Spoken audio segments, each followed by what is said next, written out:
tengo una historia que contar. Dice la leyenda que sucedió una noche. La tierra se volvió oscura. Los sueños se prohibieron. Y la magia desapareció. Pero un lugar permaneció luminoso. Y allí se dieron cita para recuperar el destino.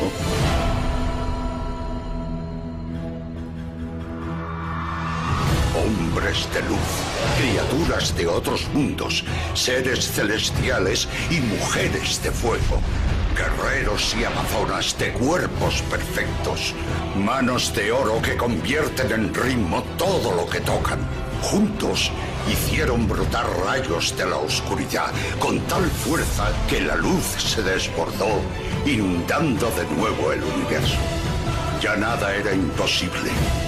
Y en ese instante, los sueños volvieron a nacer. Pensé que era un mito, pero estaba equivocado.